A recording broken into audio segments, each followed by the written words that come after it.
Guys, if you want the next year to feel lighter financially, you don't need another app. You don't need another spreadsheet. You don't need another complicated plan from some guru. And you definitely don't need to watch another 25 YouTube videos. You just need a few tiny habits that are going to quietly stop the leaks and the holes that are in your finances. Now, here are the 8 habits that you need to commit to in order to take this thing to a whole nother level. The first tiny habit is limit Amazon and online purchases to once per month, max. Look, I know this one is hard for a lot of people, but here's the truth. Amazon is not evil, and online shopping is not really the problem. The problem is frequency.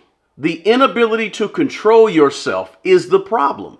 Every click, when you go to buy something, I know it feels small, $10 here, $20 there. And when you look up at the end of the month, all of that spending adds up fast, right? In my opinion, Amazon is basically, guys, like a vending machine that never sleeps. So we got to learn to pass it up, to walk by it, right? And don't get caught up in it. So here's the rule.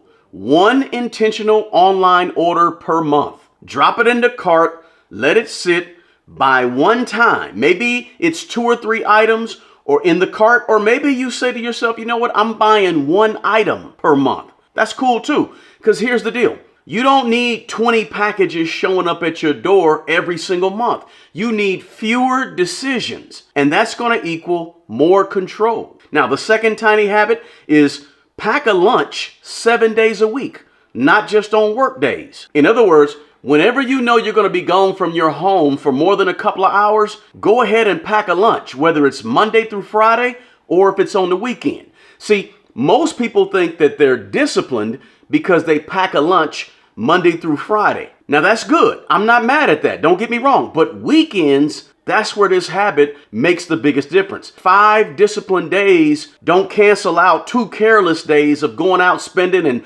buying a bunch of food at every fast food restaurant. On a Saturday, pack a lunch if you're out and about, right? It really helps. Trust me. If you're serious about tightening things up in your budget and your money, lunch from home is a 7-day habit, not just a 5-day habit. Try it. You'd be surprised how good this works and how well it keeps you from stopping at all the fast food chains around you. Now, the third tiny habit is this. Cook one time and eat that food for at least 3 days. Now, this one makes the lunch habit easy, right? Leftovers should not just be a backup plan for you, for real. They should really be the plan. Dinner should turn into tomorrow's lunch, and then another dinner 3 or 4 days later. Look, there's nothing on this planet better than a plate of spaghetti the next day. Let's keep this thing real, right? I can't be the only person that actually likes leftovers, right? Look, if you're like me and you enjoy leftovers the next day, let me know in the comments below. Look, the fewer decisions you make around food, the fewer mistakes that you're going to make with money. Now, let me look at my list real quick. Okay, now let me look at my list real quick.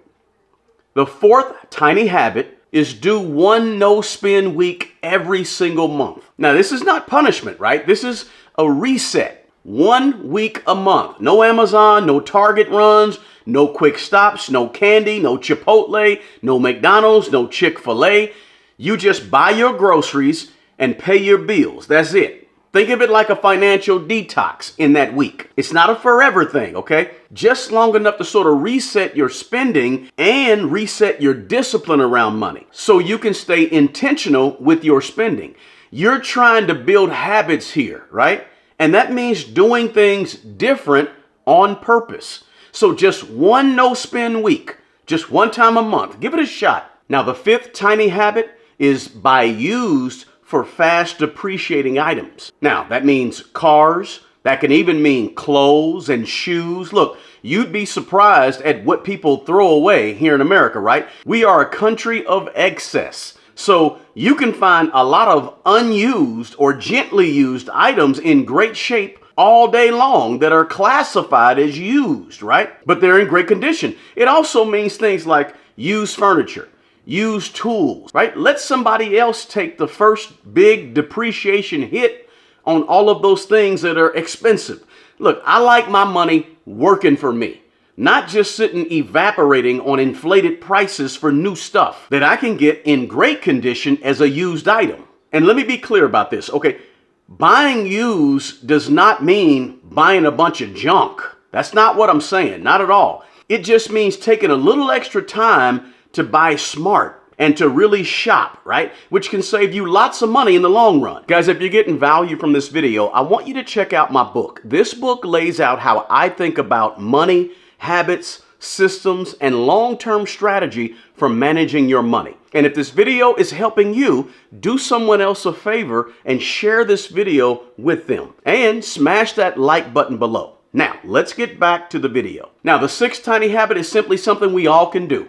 And that is take really good care of the stuff that we already own. See, most people just replace things that actually just needed a little bit of attention. Maybe instead of replacing your shoes, you can clean them up, right? A rag and some soap works really well on shoes. Some things we spend money replacing don't actually need replacing. Clean it, maintain it, fix it if it's fixable. Maintenance is cheaper than replacement almost every time. Look, I grew up without much, so I learned early on the art of taking good care of what you already got. And that lesson has stuck with me. And it's made a big difference in my spending over the years. Now, the seventh tiny habit is simply increase your savings and investing rate. Now, this one is where the quiet wins really start to pile up, okay? Get out of the habit of investing 3% and 4% of your money in the stock market. That ain't enough. That may make you comfortable in about 30 years, but it won't build you real wealth. You got to stretch yourself. So before you upgrade your lifestyle, when you get that raise or when you get that bonus, go ahead and upgrade the rate of investing that you do. Increase your 401k contributions to 15%, 20% or more. Fully fund your Roth IRA. Have Vanguard automatically take out $500 out of your check each pay period instead of just $100, right? I know it's hard. I know it's difficult. I know it feels impossible. But guess what? You got to be willing to do things that feel impossible until they start to feel possible. You got to be willing to take that extra step. Go out on the limb. Stretch yourself. Invest a whole lot more money. Do something different if you want something different. Look, even a 1 or 2% increase ultimately matters over time. So do what you can to invest more right now so you can really build that cushion that you can rely on later. See, that cushion is what's going to give you room to breathe 15 or 20 years from now. Now, the eighth tiny habit is measure your progress by peace, not just by lifestyle. Let me explain this one, okay? Bigger is not always better. We got to understand that flashy does not mean successful. Lower stress is really important for the quality of your life. And so it actually matters a lot. So stop focusing so heavy on getting more stuff and start focusing on getting more peace. And a lot of times, guys, less is more when it comes to stuff, and especially when it comes to your peace of mind. When your personal finances feel quiet, less stressful, and they're under control and manageable, that's progress, and peace is progress. So don't sleep on the importance of having peace in your life. Most people overlook it. Guys, that's the 8 frugal, tiny habits to start in 2026. Don't forget to grab the book, Manage Your Way to Millions, available now on Amazon, or you can go over to manageyourwaytomillions.com. And everything that I teach, the framework, the tools, the strategies, it's all over at smartmoneybro.com. Guys, do me a favor, share this video with your network of good people and drop me a comment below. I want to hear your thoughts. Remember, the best person who's going to take care of that old you is the young you. Guys, take good care of yourself and take care of other people. Until the next video, peace.